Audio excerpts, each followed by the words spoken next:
Hello and welcome to SnowBiz 24/7. Small screen, big host, worldwide audience. I'm your host, Nicholas Snow, and yes, over 6 feet of snow has hit your internet experience. Now, I started this piece showing you Brad Pitt on the cover of Wired. No, Brad Pitt is not on the show today, but who I do have is an expert on everything Wired. A good friend of mine who is one of the world's sought-after experts when it comes to social networking. Welcome to the show, Matt Skallerud. Why, thank you, Nicholas. It's great to be here. It's great to have you here, and you can look at me. You don't have to watch the camera. Absolutely. Just to give our audience an overview, you came into the internet from a background as a rocket scientist, correct? Yeah, I got my degree in aerospace engineering, did that for a few years, and basically kind of got bored in that life and went into sales, and what I used to work on in the world of aerospace and lasers and that sort of thing. So tying all that together, I was just always very comfortable with computers, and I knew how to go out and talk to people about it. So I put all that together, and when the internet came about, I started dabbling around with this internet site, and next thing you know, it started to really take off because I knew how to program, comfortable with that, and then I was able to go out and chat with people about it. Well, I know your biography is available online, so we won't belabor that point, even though it's fascinating. Everyone watching this video, they want to know about social networking. They want to know how it can transform their lives. People think they understand Twitter. They think they understand Facebook. But you have brought this to a completely different level, and people fly you all over the world to teach them. So let's identify the sort of person or business that flies you somewhere and what it is that you do when you get there.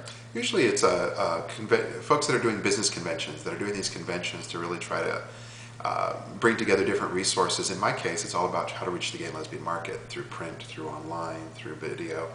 And they've come to realize that what I have to say is valuable because I come out there and talk about how to reach the gay and lesbian community online, but primarily through social networking now.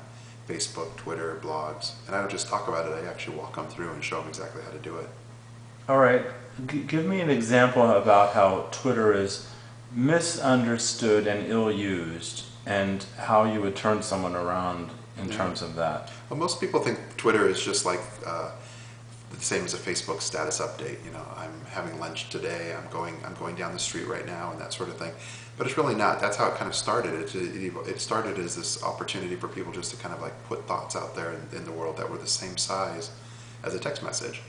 But what's happened is that Twitter has kind of evolved into this system where basically think of it as like a million conversations going on every hour, just all these people in the world conversing in different things, different topics, and it could be as trivial and mindless as anything that the human condition can put forward.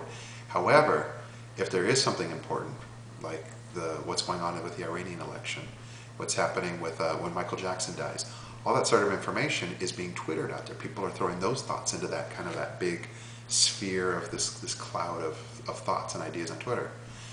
And there's programs and software that can kind of mine through that now. And what that means is that they're able to figure out, well, there's a million conversations going on, but wow, look, there's a lot of people here talking about the same thing.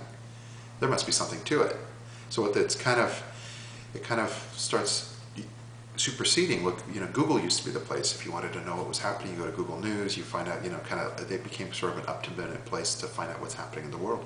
Now people are realizing it's in searching real-time conversations, to go to those programs that actually are able to figure out what are people talking about. But by being able to figure out what people are talking about, by the most mundane topics, it could be something like in the gay community, gay travel. Type in a little search, what are people talking about in the world of gay travel? Guess what? You'll find out. You'll find trends. You'll find out there's a conference going on, a convention, there's a trade show, there's a big community event in Toronto or something like that. You'll find all that out just by being able to mine through all those conversations. So both Google and Facebook are changing their entire business models because they don't want to be secondary in this whole race as far as people using Twitter in order to be able to figure out what's happening first.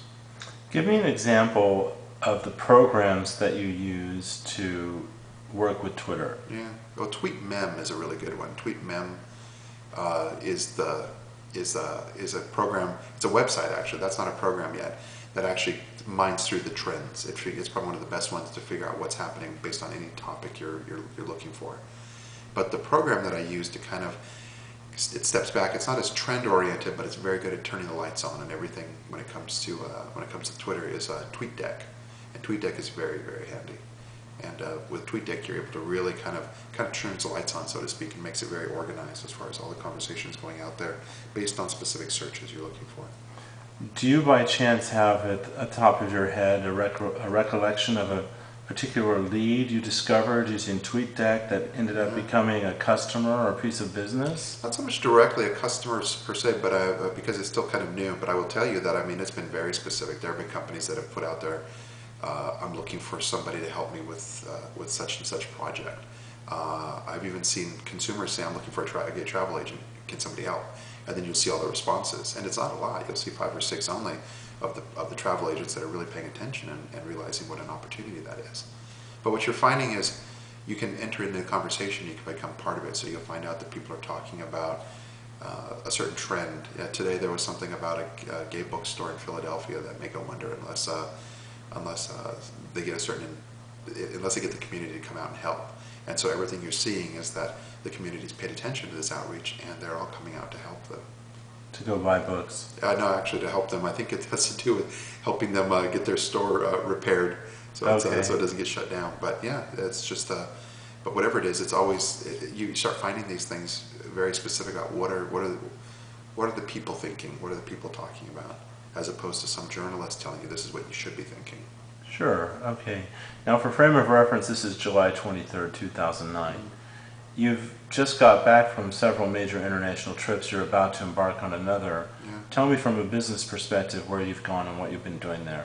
Yeah, well, I just got back from Buenos Aires, where there was a gay market symposium, and it was one of their first ones, and it really was bringing everybody together in Buenos Aires to understand the gay market from a variety of perspectives. So I, of course, got to talk about online and social media, and it went very, very well.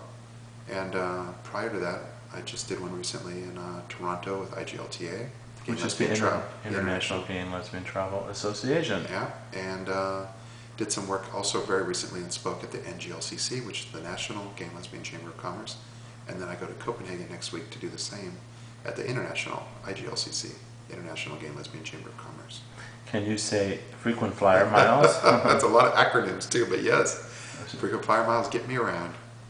And what separates you as a consultant, a sought-after consultant in this field, from a lot of the rest? Well, there's in the gay market, I'm one of the few that's really doing this. There are other consultants that are kind of doing this in the mainstream market, but at this stage, it's still kind of new, and people are doing it in their own. Every company or every business or individual kind of does it in their own way, and so I think a lot of companies, are even mainstream and gay, are starting to see that they like what they see from me because they're paying attention to the results that I get. And so they feel that maybe I have a good formula, I have a really good recipe in place that could also be applied and help them. For our viewers, why don't you let us know some of the online resources of Pink Banana Media? Yeah. Well, I mean, we keep it simple.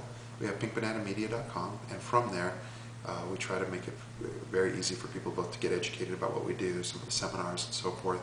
And then we tie it in with a Ning site, which is a nice, simple social network that allows people that are interested in the gay and lesbian side of social media to kind of interact and meet and network and find each other. In the last 30 seconds or so, what are some of the trends or predictions that you're seeing?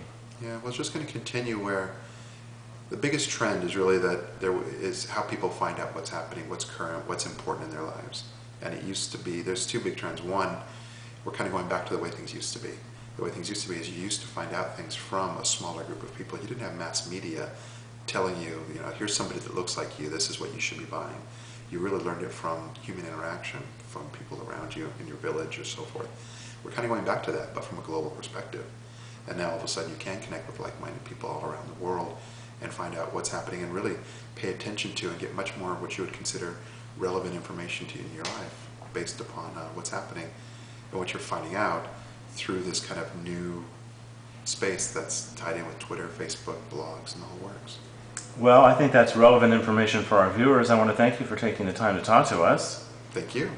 And I want to thank you for watching SnowBiz 24/7. You can find most of our episodes at snowbiz247.com, and we'll take it away with another look at Brad Pitt on the cover of Wired. See you next time.